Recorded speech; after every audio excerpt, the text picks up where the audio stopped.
Hello and welcome to another Intersections podcast. My name is Alex Cunningham and I'm happy to introduce to you guys this wonderful new episode. This one's going to be a two-parter featuring the wonderful Dr. Richard Boyatzis, who is absolutely phenomenal when it comes to mindfulness at work. So without further ado, Prachi and Kwan, take it away. We are so excited to welcome Dr. Richard Boyatzis to this podcast today. He's been a huge inspiration for the work that I've been doing and the ways that we are thinking about mindfulness and innovation. So we're really pleased to have him. Thank you, Richard, for being here. Quick introduction. Dr. Boyatzis has been studying this topic of intentional change theory and complexity theory since 1967. And he's continued this research on how people and organizations engage in sustainable, desired change. He's a distinguished university professor at Case Western Reserve University, as well as a professor in the departments of organizational behavior, psychology, and cognitive science. He's won many awards at Case Western Reserve for his research and teaching and service. With that, thank you and welcome again. And we wanted to get started with just talking about your journey and what motivated you to get into this field. From the time I was, 7, 8, or 9, I wanted to go into space. I wanted to be in the space field. And part of the problem was that in my early years, my parents had immigrated from the U.S. and I'm from Greece to the U.S. And during the early years, the public school systems tried to lead me back 3 times in New York City because I spoke with a Greek accent. I actually spoke Greek before I spoke English. And in 1950, that was considered a sign of retardation, not multiculturalism. All this is kind of rumbling around, and one of the times I get tested was after Sputnik went up, and I called my mother in, and she said, later she told me she rolled her eyes when she saw the note. She said, "Oh, not another one of these battles," because she would always go to battle for me and all this. Anyway, the testing showed that I was really good in math and physics. So I got into an experimental program where we did junior high school, and 2 years of college, all in the same time. I got into MIT, which was my first choice to study aeronautics and astronautics, and that's what I got my degree in. My specialty was control systems and interplanetary vehicles, but I ran out of money, so MIT got me a job doing the work as a rocket scientist engineer at Northrop Norway. So I went out there, and for a period of, from August to sometime in January, I worked, and if you did it, and you saved your money reasonably, you'd have enough to finish, which I did. But in the process, I discovered that the day-to-day work was boring. The Air Force Academy had tried to recruit me, but they had insisted that because of my eyes, I wouldn't be able to go into space. And the day-to-day work is basically you and a computer, and then occasionally you go in the lab and, fire off some engines and things like that. But it was very, very disappointing. So I'd worked in restaurants, like my father was a waiter, and every male I'd grown up with on this side of the Atlantic were Greek Americans, and they all went in, even my cousins went into the restaurant business. I didn't want to do that again. I'd worked a number of summers. I did a lot of music, and that's how I helped pay my way through MIT, but I didn't think I was good enough to really make it in that field. And even for a while there, because I was a very devout Greek Orthodox, I dabbled with becoming a priest and decided not to. So what I thought of is, I'll go into management. It's got to be easy. Look at these idiots we had at Northrop. We were 2 departments in the research group of Sheldon's, if you follow Big Bang Theory. Yeah. And everybody was weird. Everybody was a geek. But we had different abilities of eye tracking and ability to make eye contact and things like that. But the managers got so little out of us. At MIT, they had a whole set of courses that didn't have prerequisites you could take in management. So I went to this presentation where the professors talk about their course. And one young fellow who was finishing his PhD at Harvard, didn't actually have it yet, David Kolb, who a lot of people know because of learning styles and experiential learning theory. Right. He was teaching a course in organizational psychology. And as he described it, I thought, what utter bull. This is absolutely ridiculous. But during his description, he said 2 words that were so powerful that I literally ran, because everything was capacity controlled. So I ran down to the basement classroom and I got into the course. And the 2 words were no tests. Mhm. That's a So, fascinating story. well, it takes me a long time to get to this story, but you have to have the context. And the reason it's so important is the entire path of my life was changed because I'm test phobic. Mhm. And, I don't like tests and I don't do well on them and all this kind of stuff.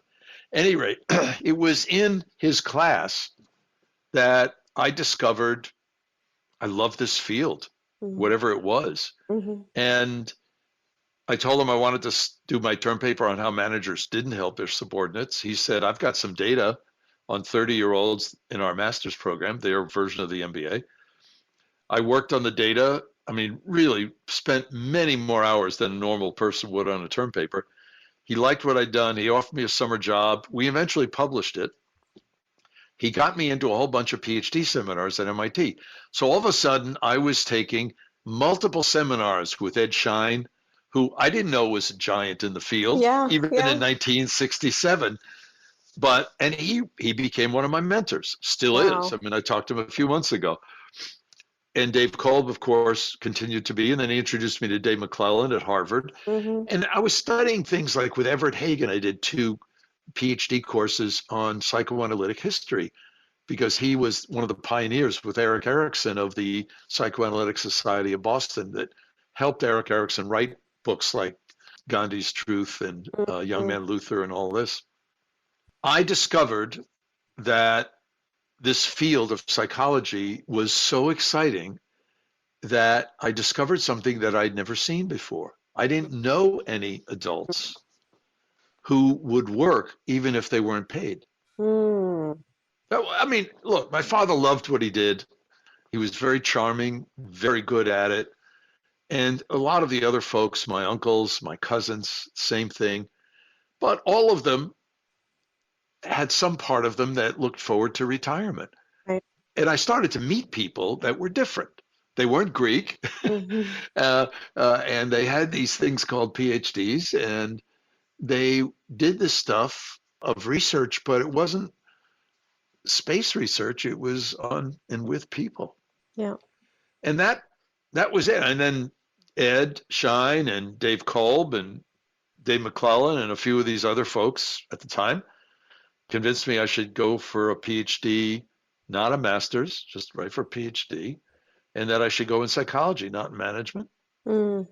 And they helped me get into Harvard. So, That's so cool. and then when I was there, I was really, because of work I was doing with McClellan, although my thesis was on affiliation on unconscious drives of intimacy, I was doing a lot. I joined him because he was in the kind of middle of this 15-year research sequence on power. And I picked up on the part of the effect of alcohol on aggression. I did some basic research on that. And then he had been challenged to come up with a therapy program because he claimed you could improve people. And he turned to me and said, "Hey, you're the one who actually understands how to work with people. Why don't you do it?" So in 1970, I started doing psychotherapy under supervision, but I spent a good deal of time in the 70s doing clinical psychotherapy and training therapists on this while I was doing the competency research, because I'm credited with being one of the 5 people who started the competency movement in HR, which we now call emotional intelligence, but in those days it was just the competencies. Mhm. And because McClelland and the others were all trained in the same arena, Ed Schein and Dave Kolb and I got our doctorates in the same program, just different years apart. Right. And Dave McClellan went into this department at Harvard because you had to do your doctoral work and your exams in cultural anthropology, in sociology, and social psychology, and then clinical personality. What I didn't know at the time, because I was new to the field, was that the people I was studying with in each of these 4 fields were the people who wrote the books that everybody read and cited even then, so it ends up being, just it was a marvelous experience. I turned down a faculty position at Yale that Richard Hackman offered me when I was finishing because it wasn't quite the position I wanted. And I didn't really want to teach. I wanted to do research and psychotherapy, and that's So I went to work for this research consulting company that I ended up a few years later running and growing, and did that until I had a midlife crisis and got tired of running researchers and consultants, and 1987 became a professor and haven't looked back since. So is that okay? So That was content awesome. wise, Yeah. I started studying how people helped each other or not in that first study in spring of 1967. By a year later, or a year and a half later, I was trying to pay my way through my doctoral program. In those days, when we graduated, those of us who did, we always had huge debts. I mean, I'm not belittling the power of the debts, but I got to say, when I do the inflation adjusted dollar amounts, I mean, when I graduated, I had the equivalent of 2 years of gross salary as my debt. So we all did. And meanwhile, we were all working our butts off while we were in the program. So one of the things I started doing was management training, which seemed a little odd. Here I was quite literally 21 or 22, and I'm doing executive development programs with executives at Monsanto and the American Baptist Home Mission Society and in a lot of education programs and all that. But what became the central theme of my life is, how do people change in sustainable, desired ways? Whether it's individual change or dyads, couples, or teams or organizations or communities or countries. And that was where, because of my cognitive style and learning style, I like to get my hands into stuff, not just think about it. So it was really effective doing the executive leadership training and doing psychotherapy with alcoholics and drug addicts and doing the research on all these things. And that's where I started the meditation work, because teaching the alcoholics and the drug addicts to do basics of meditation was something I started in 1970. And then later I expanded to some other things like Tai Chi and all that. But in those days, we didn't know that it worked. We believed it would work. And unlike some of the fads, meditation and yoga, like prayer and exercise, like love and compassion, have turned out to really, and playfulness, have turned out to be, stood the test of time. They really do help. Well, what a fascinating background. Thanks for sharing all of that. I don't think I knew all of that background, and what an amazing set of mentors that you have. I'm envious. So thank you. You had shared your paper when we first got in touch entitled Thrive and Survive, Assessing Personal Sustainability. Right. And I have to say, I mean, I think Prachi is tired of me talking about it, but I was like, my mind was like buzzing. I was so excited about reading this. I'm like, did you read page 3? And like, okay. So in our episode 3, we talked about the intersection of mindfulness and the culture of innovation. And we, in fact, referenced your earlier work on the role of parasympathetic nervous system in allowing for this creativity and open thought. So now in this paper, I was introduced to this concept of renewal, which was fascinating. And you discuss the parasympathetic nervous system activation and allow that activation, allowing people to engage with new ideas, people, emotions, all of that. And you say how that enhances cognitive functioning from creativity to handling complex work. So can you discuss this linkage between neurochemistry and innovation?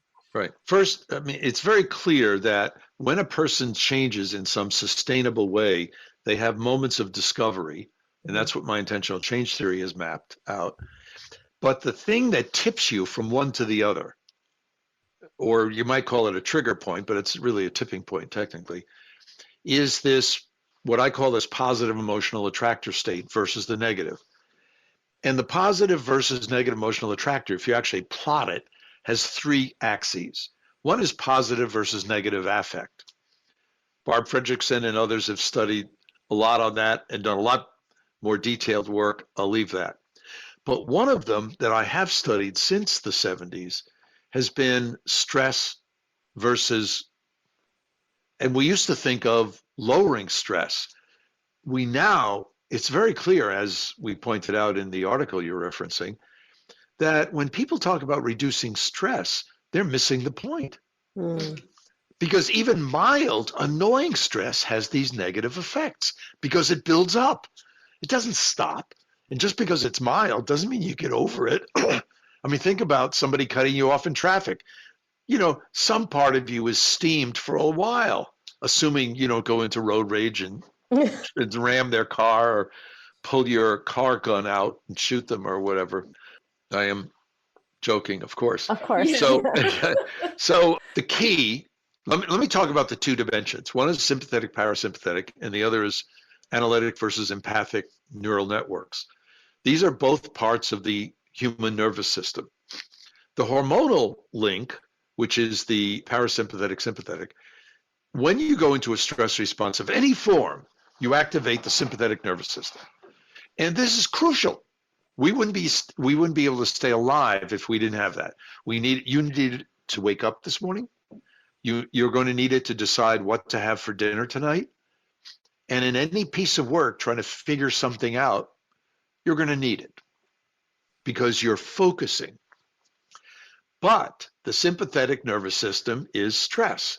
And if it's mild, like your cell phone drops a call, or it's major, like a pandemic or riots in the streets, then one of the things that happens is I'm not going to go through all the medical stuff because it's in the articles and other people have also described it. But basically, not only does your blood pressure go up and your breathing gets faster, but you actually, literally, your peripheral vision goes from about 180 degrees down to 30 degrees. And you lose the ability to be aware of what's going on around you. So, and that includes the natural environment. It includes competitors, marketplace. It includes other humans and feelings. So the very notion is that stress is impairment at the chronic levels that we get it. And this is pre-COVID. I mean, since COVID and all the social political disruptions we're facing in every city imaginable, I mean, we're off the charts these days. No wonder most people are leaving their jobs.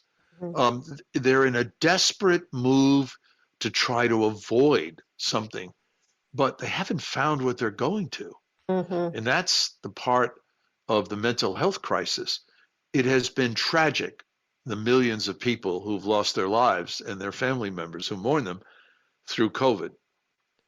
But this is nothing compared to the huge, huge and long-legged mental health crisis that we're just beginning to see, because the pandemic exaggerated any neuroses anybody had. And, you know, and people all of a sudden started to wake up and realize they really thought their job sucked and like why should I stay? Anyway. I mean, certainly I think couldn't agree more. The pandemic, changed that equation for a lot of people. It really provided that trigger to even start thinking about some of these things. And I mean, you had done all the research, but for us, I think, we understood it very peripherally, right? But the more we are into that thinking, so important to understand some of these connections. As you, Prachi, and you, Kwan, for folks who have found some parts of this, I mean, I fell early in the pandemic, and I was working with a physical therapist, and she was deployed, as she said, to Boston Hope, which was the emergency hospital set up with 1,000 beds for the indigents and for the extreme cases, many of whom did die, sadly. And all of a sudden, she was going from being a physical therapist in an orthopedist's office, and the most stressful thing she would do is fitting a cast for somebody. and all of a sudden now she's working 12-hour days with people who are likely going to die. And I interviewed her with her permission about what she did, because she's a runner. She meditates, she does yoga. She immediately started to make sure that even virtually she and her friends got together on a regular basis. And then as soon as she returned after 6 weeks at Boston Hope, she returned to her regular practice, and people could start to ease up. She and good friends of hers, who were also either nurses or physicians, would meet outside and social distance at picnic tables, but just to see each other. Right. So I think a lot of these things that help contribute to what I think is the only thing to do to help counterbalance these ravages of chronic annoying stress, which is renewal. Now that's where the parasympathetic nervous system comes into play, because it's very clear that in the parasympathetic nervous system, people, as you said, Kwan, are cognitively at their best. They can handle the most complex things, they're most creative. They're perceptually at their best. They actually notice what's going on around them and what's going on with other people. People in the parasympathetic nervous system in that state are actually open to other humans and emotions. And their immune system functions at its best. So and they're able to have neurogenesis, which is the conversion of adult neural stem cells into new neurons. So there's a lot of things going on in the parasympathetic nervous system. And rather than continue to say that, because there's so many syllables, renewal, which is too long anyway, but nonetheless, it's easier to grasp. Yeah. So having talked about that without the language or the concepts in the 70s, it was exciting to watch over the decades, learning more and more about it. And that's when, I don't know, 7, 8 years ago, Dan Goldman and I were working with a company, I don't want to mention the name of the company, but a very large high-tech company. And the CEO, very inspirational fellow, wanted us to help him with some new measures. And we said, sure. So, I had a bunch that I'd been using, and we retooled it, and they worked so well that on this one, I said to Dan, let's do the research right. So, because we had done a number of studies for them, I can't publish those because they're not under the University Ethics Board, IRB. So I filed for all the IRB thing. We did another series of studies, and that's in the Survive and Thrive article. One of the things it did was it helped us to be really clear that the more time you spend, any one of us spends, in a given week, in these ordinary renewal activities versus ordinary stress. Too many stress researchers have studied acute. We wanted to study the ordinary. And this is pre-COVID, so it gets a little weird during COVID, but nonetheless. And what we basically found is that the more renewal episodes you have, in contrast to the stress episodes in a given week, really predicts your sense of well-being, your engagement at work, your career satisfaction, your empathy, empathy as seen by others, less depression, anxiety, more resilience. I mean, this whole set of really good things. Then something that I'd been saying back when I was doing the therapy of alcoholics is you have to stop drinking, but just don't stop drinking and start exercising 6 hours a day. I mean, today it's very shishi, but back in the 70s, anybody who exercised 6 hours a day was considered a fanatic. And that was my point, is you're trading addictions. Right. And they're both, it will end up being hurtful for you. Right. We now have the proof, because when we ran the statistics, the multivariate analysis, looking at the variety of things you did during a given week for renewal versus the variety of stress, it was just as predictive as the amount of time.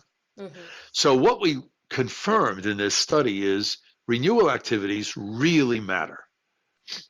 One, and don't worry about reducing stress. You probably can't anyway. So think about increasing renewal. Two, there is nothing to say renewal has to take a long time. Matter of fact, physiologically, it's pretty clear that 15-minute bursts are more important than an hour. Even meditation. It's more important that you meditate 15 to 20 minutes several times a week than to meditate an hour. But the same thing around physical exercise, or laughing with your loved ones, or helping someone in distress, or taking a walk in the woods. These various things that have worked for men, women, every race, every culture imaginable. But the dosage, so the insight we have is focus on smaller doses and focus on a variety of things from the menu. So if people do that, we think incrementally, you're going to have a huge impact. I mean, so while the two of you have focused a lot on the mindfulness aspects, which is characteristic of a lot of the things you do by yourself, But I've been focusing a lot on the things you do with others. Helping people that are less fortunate in their community, helping the elderly. I tell my graduate students, helping your elderly professors will get you closer to heaven. Laughing with your friends, going for a walk in nature. All of these things that you're doing with others are very powerful. What I've observed with my mindfulness practice is that it has helped me to add on to those, like to engage more with others in those ways. So it's sort of like one thing has led to the other. Like I'm more open to just, to having those engagements with my friends. Yeah. Right. I pretty much think of, my life as a combination of variety of experiences. That's how I sort of try to teach my son also. And one thing I have to say, you mentioned the keyword renewal, right? And the beauty of that from my, point of view is that allows us to essentially find our toolkit, right? It gives us a way to actually take certain actions, whether in small doses or medium doses. And that is all the time we have for today. Thank you very much for listening, and make sure to keep an eye out for part 2. Also, a happy holidays from all of us here at the Spark Studios and the Samaya Studios. Make sure to check us out. Just search Samaya Studios or UAHI2C. We'll be happy to see you when you're there. Have a wonderful holiday season, and we'll see you in part 2. Onward and upward.